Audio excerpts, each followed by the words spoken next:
me, because 25 years ago, I decided I would embark upon a campaign that seemed to be, to all around me, and many times myself, to be pretty futile and hopeless, the campaign to get Britain out of the European Union. And I have to say, I want to thank tonight the initially dozens, then the hundreds, then the thousands, and then the millions of people who had the guts to leave behind their traditional political parties, recognising and feeling, as I did, that this was the most important issue of our time. So I think I've just about got it into my head that today happened.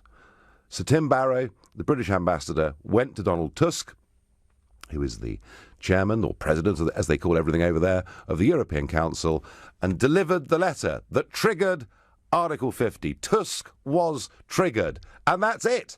In 2 years, we're out. Now, there are going to be huge debates between now and then about what happens to our fishing rights, our legal rights, our trade deals, the 3.3 million EU citizens living in this country. There's lots to talk about. There's lots to argue about. There is a peace to be won, but we've won the war. And today, we pass the point of no return. I campaigned throughout that referendum on the basis of we want our country back. Well, now we've got our country back, and I'm very, very pleased about that indeed.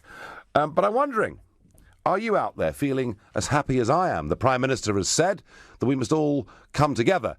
All I saw today was bitterness, anger, and recrimination. No, not coming from ordinary people, but coming from our political class. But I was paid today a particular compliment.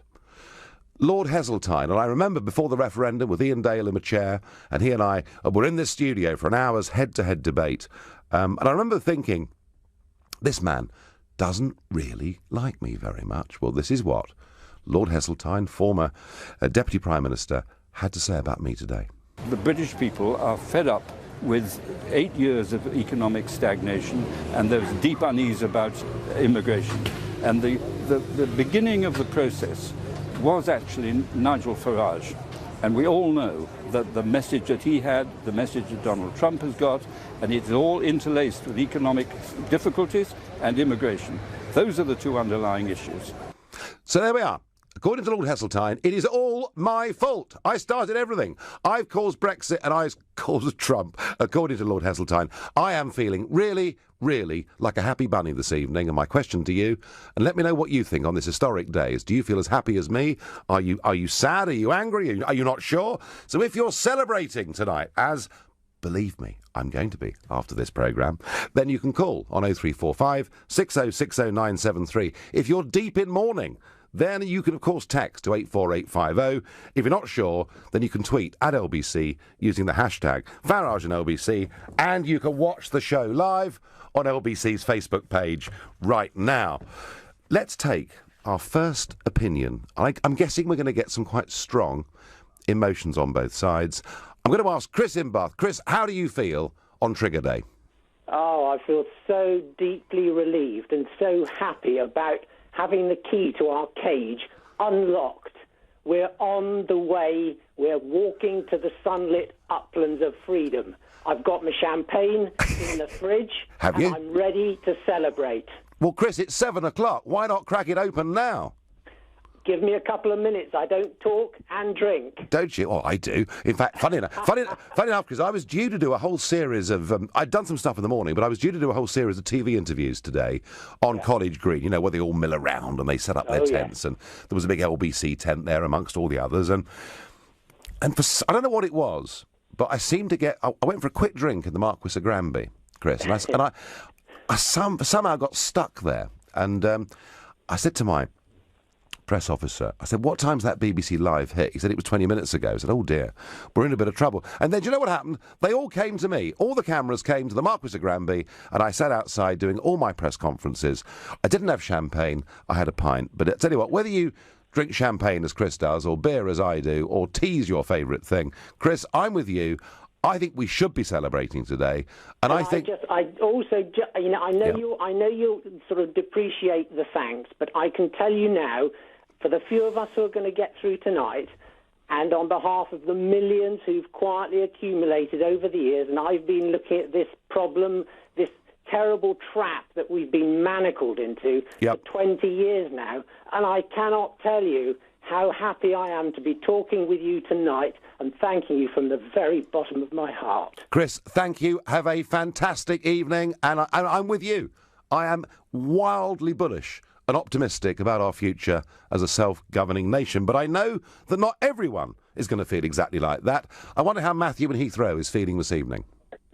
Oh, hi, Nigel. Well, basically, I mean, I was a Remainer. I accepted we've got to get on and get it done. So I'm pleased the process started. But I'm actually disappointed with Theresa May. I mean, she sort of said she wants to unite the country. And I think she should lead by example. I mean, she hasn't been able to unite the parties. And she risks now breaking up the UK because of it. I mean, I think what she should have done in the first place, it should have been a cross-party. And now with the negotiations, she should use all the parties, the major players like yourself and Tony Blair and all the people with experience about it all. And, I mean, has she actually, since the referendum, has she actually spoken to you and said... Well, Matthew, I know you don't like them. Let me just say this, Matthew. I feel that Theresa May was on the wrong side of the argument during the referendum. But, you know, she came through that and became the Prime Minister. I have said publicly all the way through that if I could be of any value to the government, whether it's with the Brussels renegotiations, whether it's perhaps forging some links or at least building some knowledge about Donald Trump and the team around him, that I am only too happy in a purely unofficial, unpaid capacity to help, and at no point in time have they deemed it fit to speak to me. And as you say, she's talked today about uniting people, and that does, you're quite right, that does actually mean attempting to bring political opponents together. Well, this evening, she's out doing a round of media. We have invited her onto this show this evening to speak to me, and I'm not going to try and score any points off her. In fact, far from it. If she was to have accepted Matthew, I would have said, what a very good speech I thought she'd given in the House of Commons today. And she's declined to come on this programme, and that would have been, I think, given the bitterness that's existed politically between UKIP and the Conservative Party over the last couple of decades, it would, Matthew, have been quite a good symbol that when she talked about uniting people, she actually meant it. So, having said that, she has declined, but the lines are still open for a further 48 minutes, Prime Minister. And if you'd like to ring in to this show and say, why don't we try on this big issue, if nothing else, to work together in some way, then we're waiting for your phone call. So, Matthew, your comments were very well timed and prompted. John, in Henley-on-Thames, how are you feeling today? Absolutely over the moon, Nigel. Right. Good evening. Good evening. I poured myself a large scotch at lunchtime today, and I'm over the moon. But I do believe it's time that people like Michael Heseltine, John Major, Tony Blair should show some solidarity and back the government in this difficult negotiations ahead of us. It's time to get together. Well, I would have thought. You do feel that. Yeah, well, I do, but do you know what? I mean, for someone like poor old Hezza, who thinks it's all my fault, he, of course, has believed in this European project since the early 1960s. He wanted us to join the euro. He's never been apologetic or repentant about helping take us in to the exchange rate mechanism. So some people, John, are never going to change their minds, and I think they will go on moaning and complaining and being negative forever.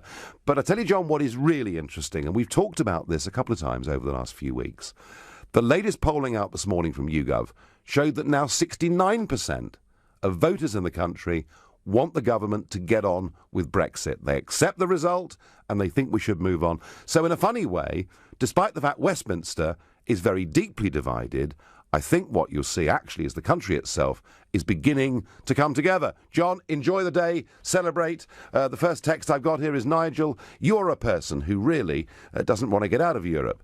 It doesn't make sense because you're always there. You're taking people for stupid.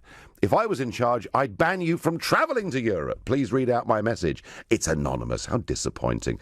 The reason that I've been going to Europe regularly since 1999 has been to attend the European Parliament and to do my very best to tell the British people what the European Union is, or was in some ways, what it cost us, and why I thought we shouldn't be a part of it. And you know something, anonymous texter, I'm going to be going there a lot again between now and 2 years from today, because actually what happens in the European Parliament in many ways will matter more than what happens in the Westminster Parliament. And I'll tell you a bit more about that as the programme goes on. One of the charming tweets that I get so many of here: why haven't you resigned yet? Well, Jez, I'm sorry, mate, but I really think I've still got a job to do, particularly in Brussels. I wonder how Bob in West Drayton is feeling this evening. Bob, good evening. Good evening to you, Mr. Farage. But may I call you Nigel? Of course. People call me a lot of things, Bob, but Nigel's fine. Today is the dawn of a new morning. It's the start of a new era, and I'm really pleased. I've never told anybody which way I voted, because it's a private thing. But I'm happy that it's started. I'm happy for my country. I think that a lot of people now need to work together. But I do have a question for you. Yeah. And it's been triggered today, and you're saying there is no turning back. So why has the government got to have a vote? Surely they can't stop it now, because I understood it. Once we signed Article 50, that was it. We were out. 2 years' time today, we'll be out of the single market.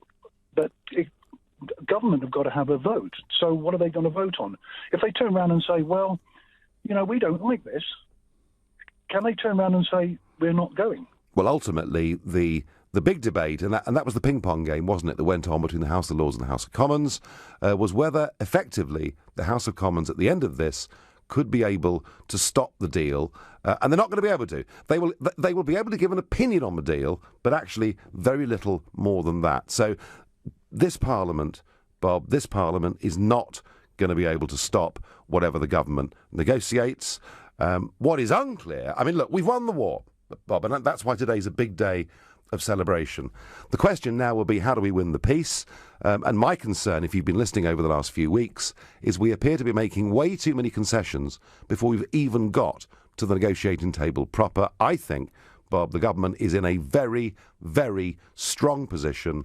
The first thing I would do, if I was Theresa May, is I would say we are unilaterally going to guarantee the rights of the 3.3 million EU citizens that legally have come to this country and dare them to throw out British citizens living on the Costa del Sol or in Normandy or elsewhere. They, of course, would not do that. Otherwise, they become international pariahs, and we would have won round one of the renegotiation. That's what I'd like to see. This has a long way to play out, but that to me would be a very good start.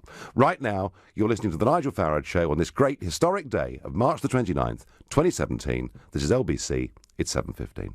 Nick Ferrari at breakfast on LBC. Live from Westminster on this historic day. The first of Alex Salmond. Well, of course, it's a lot of nonsense, isn't it? What's the reality? But the reality is Northern Ireland's in deadlock. The Welsh are alienated. The Scots are having a referendum. England's split down the middle. Former UKIP leader Nigel Farage. There is a degree of unity in the country, of acceptance of the result. In Scotland, Nigel Farage? Well, we don't really know, but what I do know is this: a third of the SNP voted to leave. Nick Ferrari at breakfast every weekday morning from 7, only on LBC. With Hampton by Hilton, now open in Aberdeen. All of us at QuickFit would like to say a big thank you to each and every one of our customers. That's why we're offering 20% off your next service and giving you little tips to keep you safe on the road this season. For example, did you know that an MOT doesn't actually guarantee your car will be safe to drive for the whole calendar year?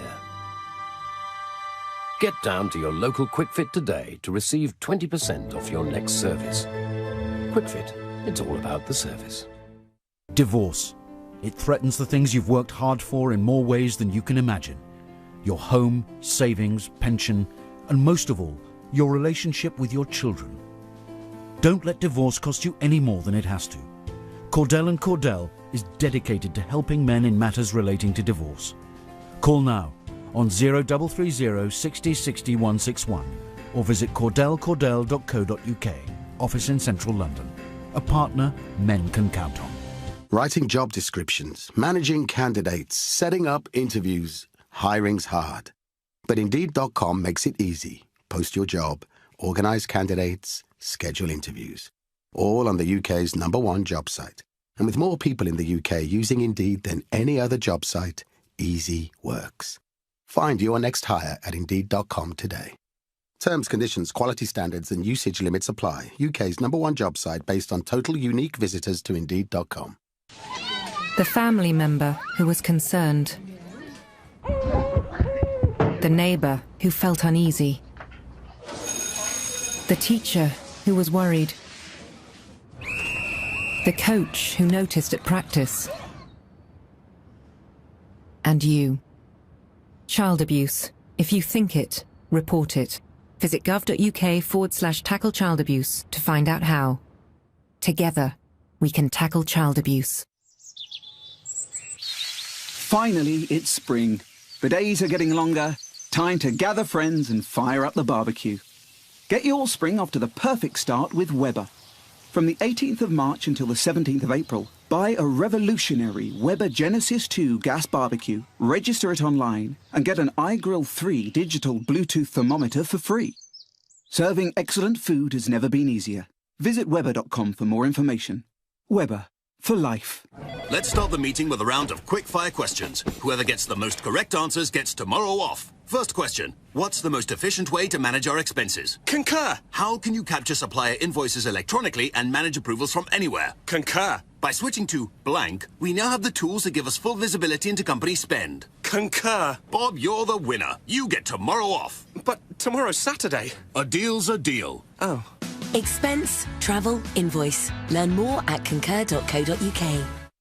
This is LBC, the Nigel Farage Show. Call 0345 6060 973. Text 84850. Tweet at LBC using the hashtag Farage on LBC. It's been Brexit Day today. Article 50 has been triggered. And in Westminster, we've had people like Lord Heseltine blaming me for everything. We've had Alex Salmond and Nick Clegg virtually apoplectic. But there've also been some very happy Rees Moggs and people like me. And clearly out there in the country, more and more of you coming, even if you voted the other way, to accept the fact that this has happened and we've got to get on. You know, we campaigned saying that we wanted to get our country back. We have now got our country back, and I'm really, really happy about that. But let me just tell you what's been happening across the other side of the water, because there's been no coverage of this at all in the British media. So you've seen the photograph of the British ambassador triggering, as it were, Donald Tusk and the European Council. But other things have been happening too. The European Parliament met, or the leaders of the European Parliament met this afternoon, and Mr. Guy Verhofstadt, who has been on LBC quite a lot just recently, presented a draft motion for a resolution. So what is going to happen is next Wednesday, the 5th of April, there will be in the morning a debate in the European Parliament. It'll be the first big public presentation of how the European Union sees the Article 50 process and sees the renegotiation. So the main speakers will be Guy Verhofstadt, Monsieur Barnier, who's been appointed by the European Commission to be their chief spokesman, Jean-Claude Juncker, the president, of course, of the European Commission. I don't know whether Donald Tusk will be there or not, but certainly the other three will be, and all the group leaders in the European Parliament. So I'm going to get a chance to have my say next Wednesday, which I'm quite looking forward to. We'll have the debate, we'll then have a vote, and this draft motion for resolution is kind of the first text. It won't be the final one, but I note, looking through it, that there is a line in there that they're going to ask the European Parliament to approve and pass that says it would be contrary to European Union law for the United Kingdom to begin, in advance of its withdrawal negotiations, possible trade agreements with third countries. So what already Verhofstadt and co are saying is you cannot go and talk to Donald Trump. You cannot go and even talk to the Australians about having your own free trade arrangements once you've left the European Union. All of that must wait until you've left in 2 years' time. And I've said already on this show tonight that I think we should make a grand gesture to begin with, apropos the 3.3 million EU citizens living in Britain. But as far as this kind of thing is concerned, we have got to stand very firm from day one. The British government have to do what is in the interests of the British people. I do want us to finish up at the end of this with a sensible trade deal with the European Union. I know they need it far more than we do, but we can't give in on the idea that they can hold us back from becoming a truly global nation. On Facebook, Lorenzo, who's ever reliable, he's a regular. He says, you are a disgrace to your country and for the whole of Europe. Lorenzo, I tell you what, pick up the phone. 0345 6060 973. Tell the people of this country, live on LBC, why I am such a disgrace. Keith says on Facebook, well done, you've broken Britain. United Kingdom is finished. Keith, you should have seen Alex Salmond today. You should have heard Alex Salmond today, earlier on, with Ian at 4 o'clock. The fact is that a third of the SNP voted in that referendum to leave the European Union. And the idea that Scotland now is going to separate from the United Kingdom in order to try and sign a new treaty with the European Union, which would commit them to joining the euro, says to me, actually, separation of Scotland from the United Kingdom is much further away than it was before we had that Brexit vote. So I'm feeling very happy. How are you feeling, folks? How's Banjal in Newham? How are you feeling, sir, this evening? I'm not happy or sad today, Mr. Farage. Okay. Because I don't know the outcome. Obviously, this is a long process, so we don't need to celebrate today. Well, I'll tell you, Banjo, what the outcome... I'll tell you the one guarantee out of this. Yeah. Absolute guarantee. And that is, as a result of triggering Article 50, as a result of going past the point of no return, we will be, Banjal, for better or worse, richer or poorer, till death us do part, we will be an independent, self-governing, democratic, normal nation, like about 200 countries out there around the world. We're going to be a proper self-governing nation, Banjo. What's not to like about that? That is the whole point. But in terms of success, we don't know which direction this, in terms of certainty, we don't know where we're going to end up. However, I have this question for you, Mr. Farage. Yes. Since already the UK politics already forced it to focus back into UK independency, so why don't you join any of these other political parties to build the country with this talent you have as a politician, rather than pulling yourself aside, because it is really long way, even if you are in UKIP, to come to and to implement some of the UKIP objectives. No, I get that. I know. I understand the question you're asking. Of course I do. Look, the form is, I've heard many times over the years the Conservatives say they were going to do Eurosceptic things, say they were going to control immigration for argument's sake, and Theresa May did that when she was Home Secretary, and then not deliver. Now, she sounded very sincere at the dispatch box today. In fact, it was almost like an echo chamber for me. She was saying things that I've been abused for the last 20 years. But Banjal, firstly, they have to deliver. And secondly, even though I've offered myself to help or cooperate in any way I can, they won't even talk to me. She won't even come on this show and say, she could say, Banjo, couldn't she? Here's a moment for us on these key points to work together. She won't do it. So, Banjo, I promise you, it is not, from my side. I'm willing to help if I can. They don't want to speak to me, but I thank you for the point. It's a very fair one. Jason in Sutton, how are you feeling this evening? Do you know, it may surprise you to know that I'm actually delighted, and I say that as a Ramoner. Okay, a Ramoner? Right. Yeah, I'm a Ramoner and a Remainer, and I voted Remain. Yep. And let me tell you why. You've already actually destroyed my hope in the first 25 minutes of your programme. But I was delighted because today was the day that Project Fear died a death. Project Fear no longer exists. Now all we have is Project Fact, because Article 50 has now been invoked, and the facts will be presented about the negotiations, and Brexiteers can no longer make it up as they go along. They can no longer dismiss Project Fear as fantasy and scaremongering and all the rest of it, because it's real. In the draft motion that you mentioned earlier on to the European Parliament, it says things in there like it is impossible for the UK to be able to discuss trade talks in parallel with our divorce proceedings or the Article 50 That's right, yeah. We've been told for months and months and months that, don't worry about it, we'll come out of the 2 years with access to the single European market, we'll have access to the customs union. That draft motion also specifically says categorically that we cannot have access to the single market, we cannot have access to the customs union without accepting the four principles of the four pillars of Jason. Hang on a second. Let's just deal with one word that you just used. Access. Every country in the world has access to the EU single market. The only question is on what terms, all right? What price? Well, the point is this. I mean, on the first issue you raise, I'm not going to have Guy Verhofstadt telling us we're not allowed to enter into talks with the rest of the world whilst we go through this process. We can't be bullied by people. Nigel, I'm sorry, no, that's international law. As a member of the European Union, we're committed. We help write the rules. Well, it may well be, Jason, under the rules that we can't sign a new trade deal. But there's nothing in those rules. There's nothing in those rules that prevents us from talking and discussing where we go in the future. We shouldn't be bullied by these people.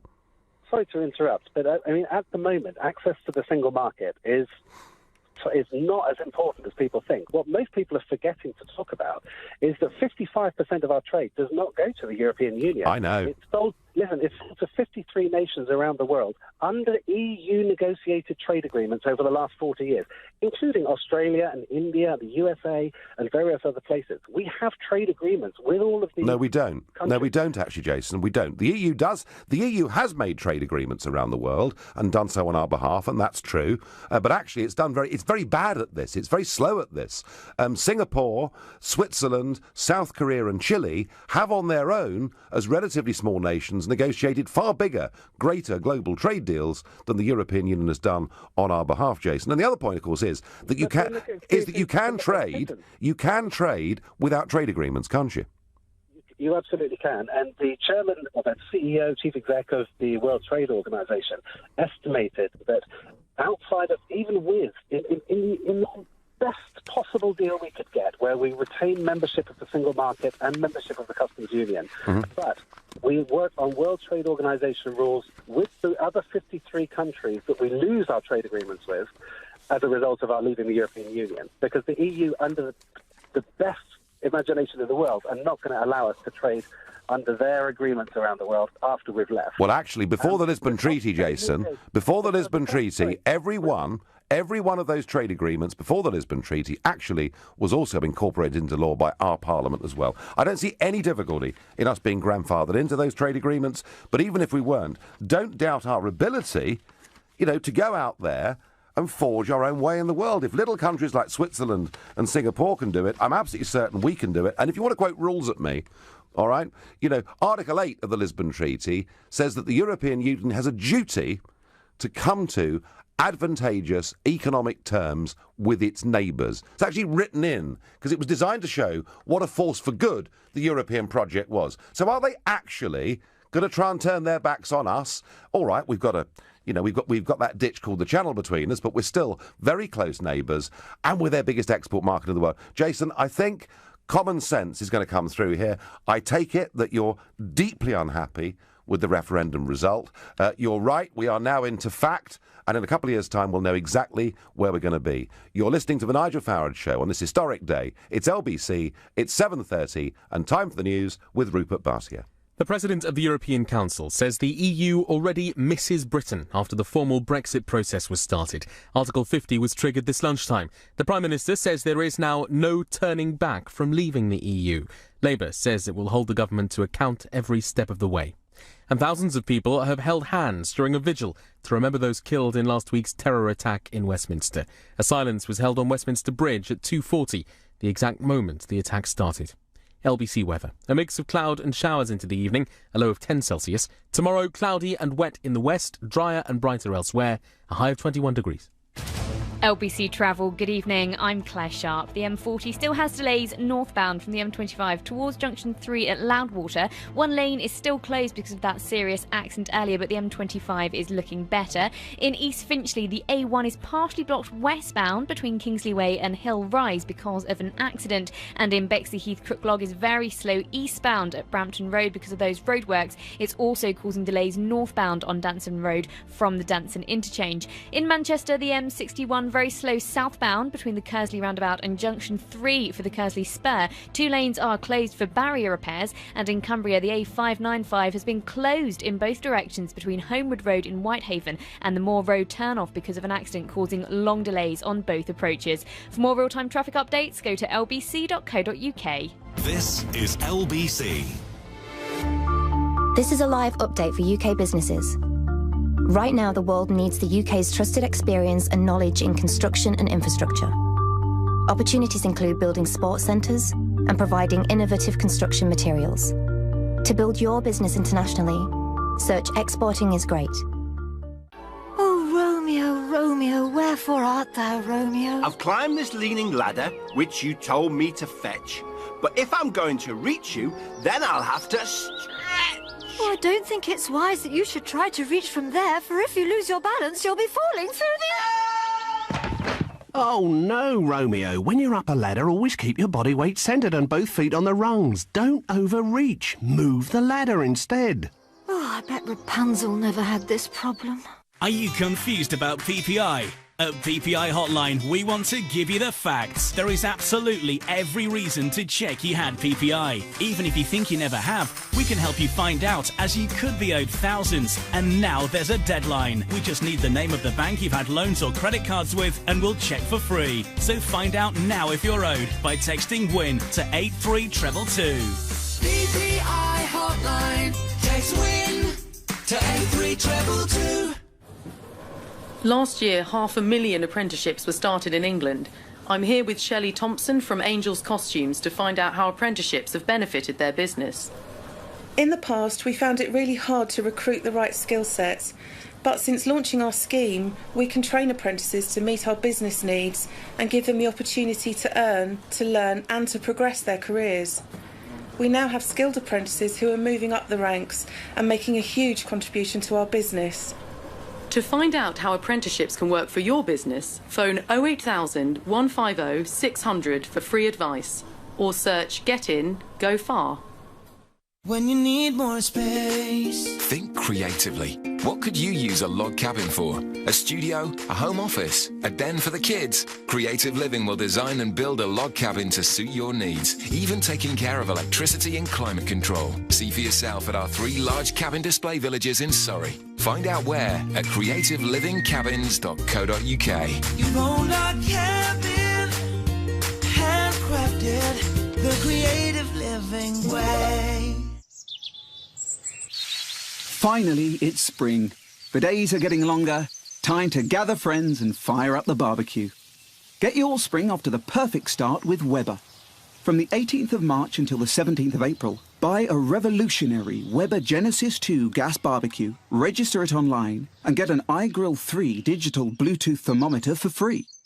Serving excellent food has never been easier. Visit Weber.com for more information. Weber, for life.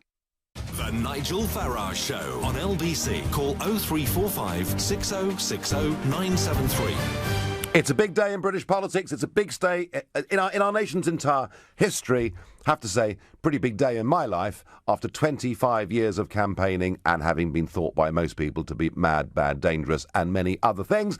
And I hear the Prime Minister using all the same phrases and terms for which I've been abused for the last 20 years. Big day. We have passed the point of no return. We are leaving the European Union. We are going to be an independent, self-governing nation, and I'm happy. And I'm asking you, are you deliriously happy? Or are you very, very upset or worried or unsure? Do you want to ask a question? You can contact me, 0345 6060 973. You can text me on 84850. You can tweet me on @LBC, not forgetting the hashtag Farage and LBC. And you can watch this show live on LBC's Facebook page. Now, quite a lot of messages coming in on Facebook. Mitch says, I think during the negotiation process, any EU attempt to constrain our relations with other countries should just be simply ignored. Well, Mitch, I'm edging in your direction, mate, although, in theory, we're not supposed to negotiate third-party deals. But then again, ever since that Lisbon Treaty was written, nobody before has actually left. And even if legally they can stop us signing a new deal with, say, America, they certainly can't stop us having the conversation. Mark says, can we stop paying into the EU now, Nigel? I tell you what, Mark, there's talk, is there not, about us having to pay a bill at the end, and a big debate as to what that bill will be. Will it be massive? Will it be minuscule? Will it be non-existent? Why don't we count the money we're paying into the European Union from today, as these negotiations begin, as a start of any final payment there might be? Because do you know something, Mark? In the next 2 years, it'll be well over £20 billion net, over £30 million a day net that we pay into that union. So I think the clock on all of that should start ticking this very day. David says Nick Clegg is probably in bed now with hot milk and his teddy. I have seen Clegg a bit the last few days, and I've tried to make conversation with him. He, to be fair, he hasn't completely ignored me. I suspect if I'd heard Heseltine, and we played that clip earlier on in the show, I don't think Lord Heseltine would have been as civil, perhaps, as Nick Clegg was. Jamie says on Facebook, as long as we don't go weak in the knees in the negotiations, Theresa needs to become the second Iron Lady and do what's good for us and not the EU. Jamie, I have been there all these years. I've watched these negotiations. I watched Tony Blair come into a press room after an all-night negotiation with the French. He looked haggard and tired, and he'd given away 7 billion sterling of our national rebate in return for zero. And I reminded him of this, and he was very tired, and I think I'm the only person that Tony Blair has ever shouted at in public, and I'm really quite proud of that. Carol says, how stupid of us all, coming out of the largest market there is. Carol, listen, when we joined the European Club, it accounted for about 30% of global GDP. It now accounts for about 17% of global GDP, and by 2030, that will be down well below 10%. There is a big, exciting, emerging global economy out there. Funny thing is, a lot of them speak English, are members of the Commonwealth, and very much like us. And we've got a fantastic opportunity now for this country to go global. I thought Sir James Dyson was really interesting on this, did a big interview a couple of days back on the BBC. Clearly a massively successful businessman. And, he said, look, our future, if we're going to be successful, cannot be tied too closely to Europe. We've got to get on with the rest of the world. So I'm looking for all of you to ring me, Ramona's supporters, whoever you are, and I'm going to Copenhagen. I'm going to Malton in Copenhagen. Good evening. Good evening, Nigel, and good evening, Britain. So it sounds a bit like the Eurovision Song Contest, doesn't it? So how many points do we get for triggering Article 50? Oh, you're breaking the scale. You get the absolute top point for this. We are so thankful. And even though the media doesn't show this, people are celebrating across Europe right now for what's going on. Yes. I was in Copenhagen recently, and I did a big speech, but I went along to the Folketing, your parliament, and met people. And the impression I got, Moulton, was that actually Denmark is as Eurosceptic as the United Kingdom. You just feel a bit vulnerable, being 5 million people. But if we can make a success of Brexit, I think you're pretty close behind us, aren't you? Absolutely. And I think, the British vote has not just been for the 17 million of Britain alone. It has been for all of us. You are the true internationalists. Well, I like that. Thank you, because actually we are. The whole Brexit debate here was we don't want Europe tied in knots by a false political union. We want to trade and be friendly with our neighbours and reach out to the big, growing, emerging world. There was nothing backward or negative or protectionist about anything we said in that campaign, Moulton. I absolutely agree with that. And can I just say this to you, that Theresa May, in the first paragraph of her letter triggering Article 50, says she wishes the European Union well. Let me tell you, I don't. I don't want just the United Kingdom out of the European Union. I want Europe out of the European Union. I want a Europe of sovereign nation states that trade together and work together as friends. And I hope, Moulton, you won't be too far behind us. Thank you, sir. Thank you very much indeed for your call. And have a great night out in Copenhagen. It's hard there, in my experience, not to. Mark in Woolwich, how are you feeling about this evening? Hi, Nigel. I'm absolutely delighted about it, but I don't believe what's happening till I see it, the end result. OK, well, but, I mean, I had callers and tweeters and texters in the last couple of weeks saying they weren't even sure whether Article 50 was going to be triggered. It has happened, Mark. I mean, do you agree with me that we have, in terms of our membership of this club, passed the point of no return?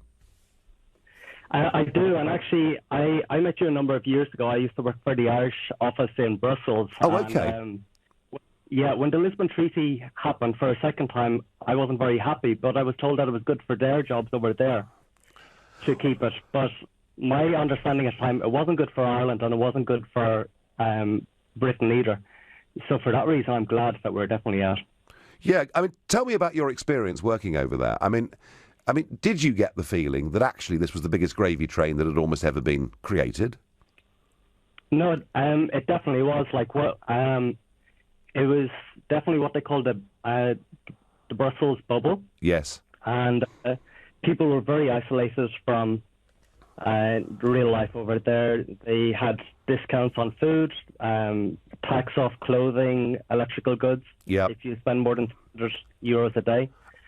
And the top tax rate, Mark, just to sort of broaden this out for the listeners to understand what Brussels is like, the top tax rate for anyone working for the European Commission or employed full-time by the European Parliament is 16%, isn't it? That's the top tax rate anyone pays over there. Yeah, no, they're looked after very well, and I think the reason that is because they didn't want people like myself or yourself upsetting the gravy train. Yes. So did they sack you, Mark? Effectively they did, yeah. They kicked me out early and then sent me back to a naughty chair back in Ireland. Well, all I can say is many congratulations. They would like to have kicked me out many, many times. As an elected member, they've not been able to. And well done, Mark, for rejoining the real world and real people. And thank you. And just a thought on and a reflection on what Mark was saying. Have a think about this. There are 10,000 people working in Brussels who earn more than the British Prime Minister because of the salaries, allowances and taxes. And you wonder why they want to try and hold this club together at all costs. It's always Twitter, isn't it? Farage, you had a job in Brussels for years. Shame you never bloody showed up to it, says Declan. Declan, every day I show up, I can sign on for €300 cash. No explanation needed of how I spend it. So if I'd wanted to, I could have taken a lot more of your money over the course of the last 20 years. I've been in Brussels this week. I was there for one day. I'm going to be there in Strasbourg for 3 days next week. I don't waste my time. I go there when I need to go there. I don't go there wholly unnecessarily. And in doing so, I've saved you money. Ha-ha. Richard in Westmoreland. What is the feeling in Westmoreland tonight in your household? Well, it's more a sense of relief than euphoria, Nigel. But let me congratulate you and thank you at the same time as well. Well, that's very sweet of you. Spoke for us when other people were not, and you continue to do so. But a question I want to put to you is, Theresa May's talking about uniting the country at the moment, and I think we obviously do need to be united because we are going to move forward, and we've got to take people with us that are still not be persuaded, but it looks like other people who weren't persuaded before are coming over to our side and seeing it now. But in her government, she's got people like Nicky Morgan, George Osborne, Anna Soubry, opportunist career politicians who, didn't necessarily take it. Yeah, well, there you go. But they didn't. They wasn't happy with the way that we voted, and they're still been snapping at the heels of Theresa May, even up until a couple of days ago. I remember Anna Soubry sitting next to Tim Farron. Having a go at you in the past. So I just wanted to ask you, how do you think she should deal with those types of people? And as we do move forward and as we do encounter a few bumps in the road, because, even you said it yourself, there will be times when there are going to be obstacles in the way that we will have to negotiate around and get our way by whatever means. But we've also got this well, Richard, one thing she could do is to say, right, I'm now going to hold a general election. It's going to happen on the first Thursday in May because we are embarked on a very historic and important mission. And if you want to stand for the Conservative Party, these are the principles that you must stand for. And perhaps then Anna Soubry and George Osborne could go and stand for the Liberal Democrats with Tim Farron. That'd be my suggestion. Dealing with opposition within political parties is never easy. You have to accept at times that people have different consciences. But if people like Heseltine are going to be just willfully destructive, what use is Lord Heseltine as a Conservative to a Prime Minister who said all the right things at the dispatch box today? Right now, you're listening to The Nigel Farage Show on this great historic day. It's LBC, it's 7:46. Coming up at 8 on LBC, Clive Bull. Article 50 has been triggered and the timetable set out. But what do you think will actually happen? Will Brexit have taken place in 2 years' time? Clive Bull on LBC. This message isn't aimed at you. You know that on a motorway, a red X above any lane means that you can't drive in it and could be prosecuted if you do. But apparently, there are some drivers who don't realise this and are a danger to themselves and to other road users. So those drivers do need to know that a red X above any lane means that the lane may be blocked by a broken down vehicle, emergency services or road workers. For more details, they should search online for smart motorways and never drive in any lane with a red X above it. You could spend days driving round lots of car dealers to find your next car, or you could sort it in an afternoon at Big Motoring World. With up to 2,000 pre-owned BMWs, Mercedes, Audis and VWs in stock, you'll save time to put in some hard hours at the gym or just chill on the sofa with a controller. Big Motoring World, just minutes from the M25. See bigmotoringworld.co.uk. Big Motoring World. Let's start the meeting with a round of quick-fire questions. Whoever gets the most correct answers gets tomorrow off. First question. What's the most efficient way to manage our expenses? Concur. How can you capture supplier invoices electronically and manage approvals from anywhere? Concur. By switching to blank, we now have the tools that give us full visibility into company spend. Concur. Bob, you're the winner. You get tomorrow off. But tomorrow's Saturday. A deal's a deal. Oh. Expense, travel, invoice. Learn more at concur.co.uk. Finally, it's spring. The days are getting longer. Time to gather friends and fire up the barbecue. Get your spring off to the perfect start with Weber. From the 18th of March until the 17th of April, buy a revolutionary Weber Genesis 2 gas barbecue, register it online, and get an iGrill 3 digital Bluetooth thermometer for free. Serving excellent food has never been easier. Visit Weber.com for more information. Weber, for life. Let's talk about you. The I'll walk tomorrow you. The go on, I'll have a second helping you. The give us a minute love you. The heart disease you. So how about the enough is enough you? Start the fight back to a healthier you. Join over 1 million people who've taken the 1U health quiz. See how you score. Search 1U. Last year, 500,000 apprenticeships were started in England. I'm here with Oliver Mangum from Fairfield Control Systems to find out how apprenticeships have benefited their business. We had a skills shortage and we had to come up with a creative way of finding more engineers. The benefits of apprenticeships are massive, just from the boost in morale, the retention rate and the skills they bring into your business. And without the apprentices, we just won't be able to achieve our goals. For me, it's a no-brainer. To find out how apprenticeships can work for your business, phone 08000 150 600 for free advice or search Get In, Go Far. Leading Britain's conversation. The Nigel Farage Show. Tweet at LBC using the hashtag Farage on LBC. Well, on this historic day, we've got 10 minutes left on this show. So, Prime Minister May, we've invited you on. You want to unite everybody? It's your chance to make me united behind you in this great quest. Please ring us, Prime Minister, 0345 6060 973. And any Ramonas out there who really need to get it off their chest and have a go at somebody, you can call too. I wonder what John in Enfield is going to say to me. Nigel, hi. Good evening. The 18 billion that we give to the EU every year, where will the EU find that money once we've left? Well, John, I suggest it's one of the reasons they're a bit cheesed off, because it's a net 10 billion every single year. You know, we contributed around about 15% of their finances. They're not going to be happy that we're leaving. They've made no contingency plan for it, which is why Mr. Juncker, you know, after a good lunch, wants to give us a bill for about 60 billion euros, and it's why we have to say, no, we're very, very sorry, we're not going to do that. And I repeat the point, John, as far as I'm concerned, our final cheque to the European Union begins today, and every penny we pay in the course of the next 2 years should be considered as being towards that final settlement bill. Does that sound reasonable? But you know that's not going to happen. Well, I don't know what's going to happen. I mean, maybe this Prime Minister is going to be lion-like in her defence of British interests and your money. One other thing, Nigel, if I may. Yeah. James O'Brien constantly calls you a racist liar on his show. Do you know something, John? When I first got into politics, a very wise man, journalist called Christopher Booker, been around for decades, and somebody had said something very rude about me. And I was thinking of going to the libel lawyers and suing. And Booker said to me that there was Admiral Jackie Fisher, who ran the Royal Navy before the First World War and was a very great man, had a saying about people who were rude to him. He said, if you pick a fight with a chimney sweep, you get covered in soot. And you know something? I don't want to sink to James O'Brien's level. I do, though, occasionally turn on the James O'Brien show because it really gets my blood up and makes me determined to go out there and do all I can to destroy the European Union. John, I thank you very much for your call. Any mention of money, of course, gets you all very excited. And Louise, talking about my week in Strasbourg next week, says €900 over 3 days.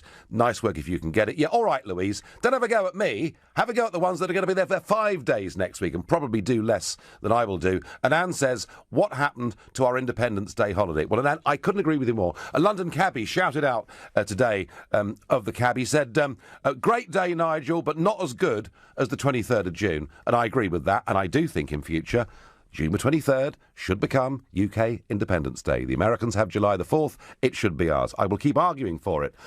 Keith in Henfield in West Sussex, are you a happy man this evening? I'm a very happy man, Nigel. I've met you a couple of times, and I'm absolutely delighted and, again, very grateful for everything you've done. Yep. I hope now that you'll be able to use your influence to look at the way that they adopt the correct negotiation strategy. It seems to me, as an experienced negotiator, that what we need to do is look at all the common ground where there are things that would suit both parties, which is about 90% of what we have now, and concentrate on real objectives rather than conditional objectives. I mean, it is in the EU's interests to have free trade with us. Absolutely, Keith, it is. And yet, you know, we get this sort of opening shot from Mr. Verhofstadt, where clearly he's more interested in preserving the crumbling project that is the European Union than he is in doing a good deal for the German car makers, for the French wine producers, the Belgian chocolate manufacturers. Keith, you're absolutely right. What I think we need to do is this. I don't think that our renegotiation here should be focused purely on the rooms and corridors of Brussels. I think what we ought to be doing is to be going down to Munich and talking to the trade unions that work in the car business. We need to be going to the the wine-growing parts of France and talking to them. I mean, they sell us nearly £80 billion worth a year more goods than we sell them. We need to make it a political issue that French and German and Belgian voters are screaming at their governments, carry on with a free trade relationship with the United Kingdom, because if you don't, and we get tariffs, it's us that's going to get hurt and not the British. And Keith, that would be my idea of how we can push this negotiating strategy, and I throw it back to you as an experienced negotiator. Would that be a reasonable approach? Absolutely, and I've volunteered to talk to the wine areas. I speak French. Well, I'll come with you. I'll come with you. Keith, I thank you very much for your call. Fernando in Reading. Fernando, how are you feeling about Article 50 and us having passed the point of no return? Hello, Nigel. Nice to meet you. Well, first and foremost, I'm a bit concerned because as a youngster we're getting told constantly that your lives are going to be ruined and you're not going to be able to afford a house and you're going to be renting all your life. Who's telling you this, Fernando? Who's telling you this? Who is telling you this? Everyone. Lecturers. Oh, yes, I thought it might be. the lot. So I'm interested, why are you guys down there going, oh yeah, this is brilliant, when actually for us as the common people, as you like to say, why is it going to be so hard for us, and why are you celebrating about it if it is? It's all well and good you sat there with your money, but us, we haven't got a lot of money and we have to work a bit. Yeah, Fernando, believe me, I'm not in George Osborne's league or Cameron's league or even Jeremy Corbyn's league when it comes to money, but that's not the point. Fernando, I believe that one of the big problems with the European Union is that big politics and big business and big banks have worked hand in glove. They've made life incredibly difficult for small and medium-sized businesses, men and women trying to get their own show, on the road. And in terms of housing, look, our population, Fernando, is rising by 500,000 people every single year, and the lion's share of that is directly because of immigration. And actually, if we have lower immigration numbers, there'll be fewer people chasing those houses. It might just give you half a chance. But just a very interesting quick point is this, Fernando. You mentioned the word lecturers, and there's something rotten in our education system. We're not teaching people objective thinking. We're not giving them a chance to see both sides of the argument. Fernando, I thank you. And the last call I'm going to have this evening is Bavin in Croydon. Bavin, good evening. How are you feeling tonight? Well, the thing is, I'm a Remainer and was. But when the will of the people was triggered and it was there, and you know what? I'm a realist. You know what? There's no need about crying about sport. Look, we get in there, we make the best of what we've got as a Remainer. we've triggered it, and we knew it was going to get triggered, and it's being done now. Yep. What I want to tell you, Nigel, is, I mean, you've done your bit, and now I think you're doing a disservice to all that you've done so far by actually calling all Remainers and Remoaners, no matter what they do. No, I'm not. No, I'm not. Oh, no, I'm not. Let me finish, Nigel. Go on. Of course I'm not being rude. I'm not being rude about you, am I? You've made your mind up. No. I know what I said is, I would love to have been there, but thing is, you get behind what's happening, and you're realist. You live in today. Mm-hmm. But by you terming people as Remoaners, I mean, if you took the higher ground and said, you know what, you're Remainers who would love to have remained in, rather than calling them Remoaners, and that's just... Bavin, I take the point. Listen, there are about 1 in 5 people who voted in that referendum, who voted Remain, that's 1 in 5 of the total vote, have now decided that Brexit is the right thing for this country to do. I'm not criticising those. Those that I call Remoaners aren't ordinary people. It's people like Clegg and Heseltine and Soubry, and particularly Heseltine. I'll have to go to bed and try not to think about what Heseltine said today. He said it was all my fault. Well, thank you, Lord Heseltine. If it really was all my fault, I'm enormously proud of the fact that Article 50 has been triggered today. I would ask people to rejoice. This is a big, happy day. We are going to get our country back. It's what many of us campaigned for, in my case, for 25 years. And my advice to the Prime Minister is be magnanimous. Say that the 3.3 million EU citizens who came here legally have their rights fully respected, but from here on, things are going to change. And by doing that, you win the opening round. And whatever Verhofstadt says and Barnier says next week, in time, it'll be European companies and European workers forcing their politicians to come to a sensible deal. You've been listening to the Nigel Farage Show on this historic day. I'm back tomorrow evening from 7. Coming up at 10, it's Ian Collins, but up next, it's Clive Bull. Thank you, Nigel. So, coming up at 9, it's your chance for some free legal advice. Barrister Daniel Barnett from Outer Temple Chambers joins me for the legal hour, taking your questions at 9 o'clock. First, though, Article 50 has been triggered and the timetable set out. But what do you think will actually happen? Will Brexit